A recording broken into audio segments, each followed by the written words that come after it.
good day o welcome sa ako channel. This is our first episode, so I'm sure it's your first time to visit my channel. So I would like to invite you to like, share, click the notification bell below.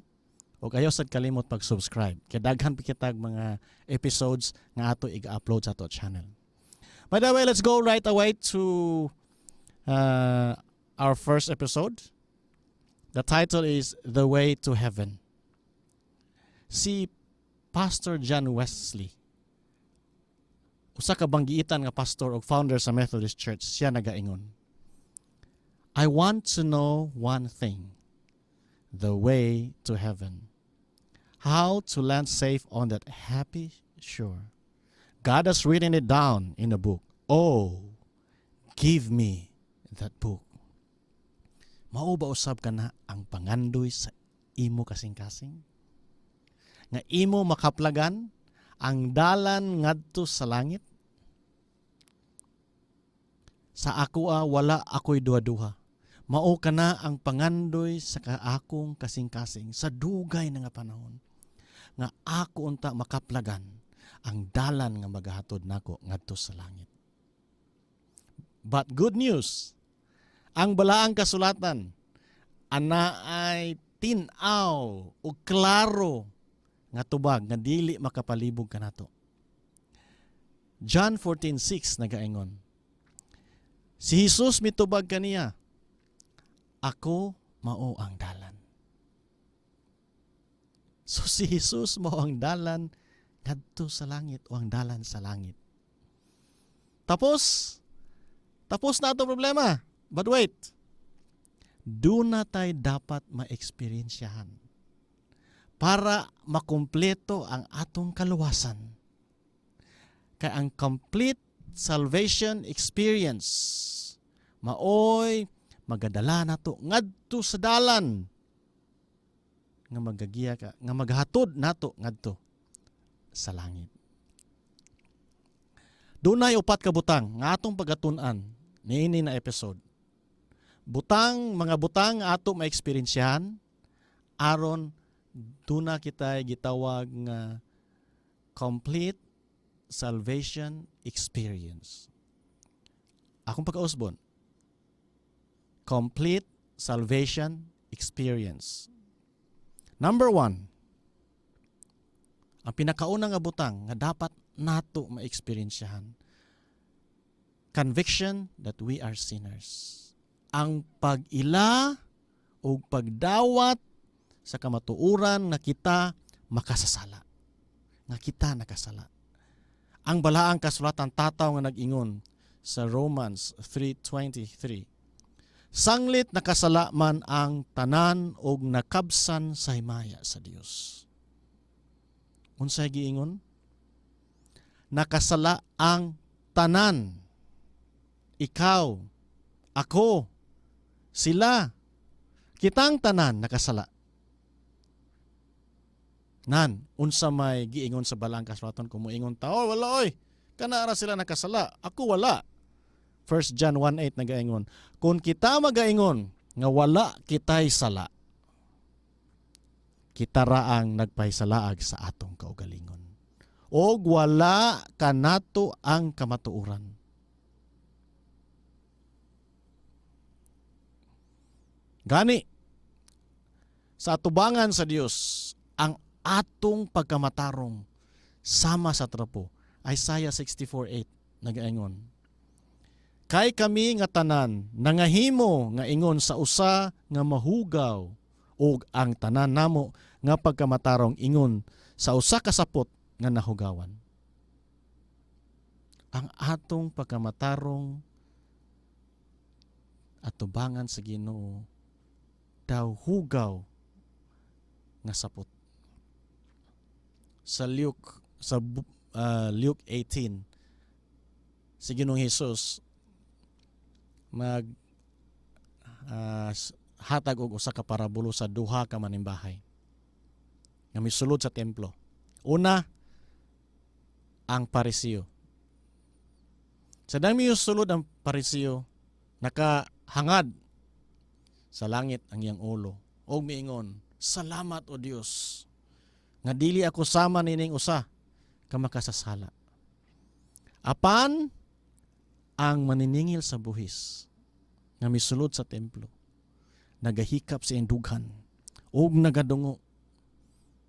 Giisip niya ang iyang pagkadili takos kay siya makasasala. Ug sa Luke 18:13 siya miingon, O Dios, kaluy ako nga makasasala. Mauna ang dapat nato mabati. Mauna ang dapat nato maeksperiensyahan nga atong bation ang atong pagkamakasasala. Kaysa diha nga ato ka na mabuhat, ato ma-experience na ikaduhang gikinahanglan. Mao ang cleansing from the guilt of past sins. Natural na to nga bation sa diha nga giangko nato ang kita nakasala, nga kita makasasala, nga nanginahanglan kita sa paghinlo ana nga mga sala aron mahinlo pud ang ato konsensya. But the good news is this: si Ginoong Hesus nagpasalig nga iya kanang paghahinluan. Isaiah 1:18 siya nag-aingon, O mari kamo karon og usahan ta paghusay, nag-ingon si Jehova. Bisan pa ang inyong mga sala mapula, sila pagapution, ingon sa nieve. Bisan pa sila lubos mapula, sila mahimong sama sa maputing balhibo sa karnero. What an assurance. Nga diay, bisan unsa kadautan sa sala nga atong nabuhat. Ingon ang Ginoo, ali, magsultianay kita. Come now and let us reason together, saith the Lord. Bisan unsa kapula ang imong sala, ako ng pagapution sama sa nieve. Kita mo sa ice? Kanang ice? Di ba puti kayo ang ice? Apan unsa may itong buhaton? Parang kanang mga sala. Mahimong sama kaputi sa nieve. Ang 1 John 1:9 nag-aingon, Kung isugid ta ang atong mga sala, siya kasaligan o makatarunganon nga tungod niya na mapasaylo siya sa atong mga sala o magahinlo kanato gikan sa tanang pagkadili makatarunganon.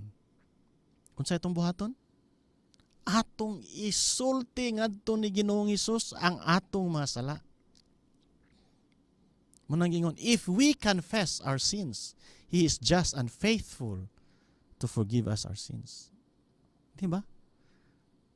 Diba inana kasayon ang gihatag sa Ginoo kanato? Walay mga ritual, wala tay buhaton nga mga unsa pa diha nga buhaton parang pasayloon ta. Ang gi-require sa Ginoo, ali magsulti ta, isugid kanako kay ako kang pasayloon. Ngano? Kay siya napakamatay alang sa atong tanan. 1 John 1:7 nagaingon, ug ang dugo ni Hesus nga iyang anak nagahinlo kanato gikan sa tanang sala. Unsa daw? Ang dugo niya. Munang siya kasaligan, munang siya kasaligan ko. Kung imong isulti imong sala, kasaligan ko ngano ako na nang gipatuluan sa akong dugo didto sa Kalbaryo sa krus. Ug katong dugo nga akong gipatulo, mao katong makapahinlo sa imong mga sala.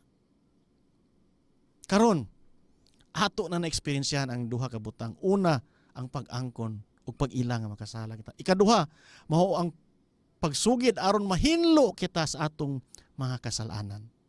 Gikitahanglan nato ang ikatulo ka butang nga dapat nato ma-experiencehan. Parang mahimong kompleto ang atong experience sa kaluwasan. Number 3, power to overcome sin and keep God's commandments. Gahom sa pagdaog sa sala o pagbantay sa kasuguan sa Dios. Kay dili na lang pwede nga sige na lang ta mapakasala. Wala na'y katapusan ang atong pagpakasala. Nag-ingon ang Romans 6:14. Kay ang sala dili magagahom diha kaninyo. Unsa daw? Ang sala dili magagahom diri kanato. Gani Ang Ezekiel 36:27 nagaingon, og ibutang ko ang akong espiritu sa sulod ninyo. Nganong ibutang sa Ginoo ang espiritu dinhi kanato sa sulod nato? Og palakton ko kamo sa akong kabalauran, og kamo magabantay sa akong mga tulumanon, og magatuman kanila. Ibutang niya ang espiritu. Ibutang niya sa tuwa aron mo magagiya ug magahatag kanato og kusog sa pagdaog sa sala og pagtuman sa iyang mga kasuguan. Dili sayon tumanon ang kasuguan sa atong tawhanong gahom. Nakinahanglan siya og usa ka divine power. Kay ngano aron atong madaog ang mga sala nga kanunay nato ginabuhat. Overcome means dili ato nang gitapos pagbuhat kay ato nang nadaog. Karon daghan pang mga sala nga wala pa nato na overcome. Pero di ta magpagwalag paglaom kay nag-ingon ang Ginoo, ako magatabang kaninyo. Ako magabutang sa akong espiritu nga magatabang kaninyo pagtuman sa akong kabuoton. Gani sa 2 Corinthians 5:17. Busa kun ang tao anaa kang Kristo, siya bag-o nang kinabuhi. Unsa daw? Kun anaa kita diha ni Kristo, bag-o na ang atong kinabuhi. Ang mga sala nga atong ginabuhat kaniadto ato nang ginalikayan nga dili na nato bagabuhaton. O dili na gyud nato bagabuhaton. Ang Pilipos 4:13 nag-ingon, mahimo na to na. Pinaagi kang Kristo. Ingon si Pablo, mahimo ko ang tanang butang, pinaagi kaniya nga nagpalig-on kanako. Gani sa Galatians 2:20 siya nag-ingon, dili na ako ang nabuhi. Kung kinsa na nabuhi? Kundili si Kristo ang nabuhi sulod nako. Og ang kinabuhi nga karon akong ginakinabuhi sa lawas, akong gikinabuhi pinaagi sa akong pagtuo sa anak sa Dios. Kung ato diya isurrender ang atong tibuok nga kinabuhi diya kang Kristo, kung atong batnan ang pagtuo sa anak sa Dios, si Kristo na ang nabuhi sa sulod kanato. Aduna na kitay gahom sa pagdaog sa sala o pagtuman sa kasuguan sa Dios. Ngan, doon na kitay tulo ka butang nga natun-an, nga dapat nato ma-experience yan. Naapag yung isa, ang ikaapat. Rescue from a world of disease, decay, and death. Pagluwas ka nato ning kalibutan nga nagklase-klase mga sakit, madunot o dunay kamatayon. Kay kawang lamang ang tanan kung wala kitay gilantaw nga mas maayo na kaugmaon apan ang atong amahan nga tuwa sa langit maayo kayo. Ang iyang plano alang kanato mao nga makabaton kita og kinabuhing dayon. Philippians 4:21 ang balaang kasulatan nagaingon, siya mao ang magausab sa atong timawa nga lawas aron kani mahisama sa iyang mahimayaong lawas. Unsa daw? Pagausbon kani ang atong lawas. 1 Corinthians 15:53 nagaingon, kay kining lawas nga badunot ra pagailisan unyag dili na madunot. O kining lawas nga mamatay ra pagailisan unyag dili na mamatay. Pagkatahom nga saad nga magahatag kanato paglaom nga kani di ay ang atong mga pag-antos ning kalibutan, temporary lamang kini. Kay dunay umalabot na ugma nga gisaad sa Ginoo nga kaniya nga atong madunot na lawas, kaniya nga atong masakiton nga lawas, ilisan kanig lawas nga hingpit nga dili na maka-experience og kamatayon. Wala na'y kasakit. Kani ang kanang maong paglaom gidugangan sa saad sa 1 John 3:2. Mga hinigugma, kita karon mga anak sa Dios. Kung maunsaon niya kita, kini wala pa ipakita. Apan kita nasayod nga sa igapadayag na siya, kita mahisama niya. Wow! Sa pagbalik ni Ginoong Jesucristo, sa diyang ato siyang makita, naong sa naong, kita mahisama kaniya. And this is the best news. 1 Thessalonians 4:17. Kita magapakig-uban na sa Ginoo sa tanang panahon. Dili ka ba excited nga imong mauban sa tibok nimong kinabuhi? Ang Dios nga nagabuhat kanimo, nagahatag kanimo kinabuhi. Ang Dios nga nagpadala sa iyang bugtong anak aron kita makabaton og kaluwasan. Revelation 22:4 nagaingon, sila magasudong sa iyang naong ug ang iyang ngalan ana sa ilang mga agtang. We need to experience these 4 things para mahimo kompleto ang atong eksperyensya sa kaluwasan. Akong pagabalikon. Number 1, pag-angkon o pagdawat nga kita makasasala. Conviction of our past sins. Dayon, pagasundan kani sa pag-experience nato sa pagsugid ngadto ni Jesucristo sa atong mga sala aron kita mahinluan. Cleansing from past sins. Ikatulo, gahom sa pagdaog sa sala ug pagtuman sa balaod ni Jesus. By the way, ang first di nasayop ko pagsulti, conviction that we are sinners. Dili conviction from past sin. Conviction that we are sinners. Number 2, cleansing from past sins. And number 3, mao ang power to overcome sin and keep God's commandments. O kung ikaw pat, rescue from this world of disease, decay, and death. Pagluwas gikan ining kalibutan nga naay kasakit, pagkadunot o kamatayon. Kung ato kini ma-experiensyahan ang upat, kita makaingon nga kompleto ang atong eksperyensya sa kaluwasan. And this experience will lead us to the way to heaven.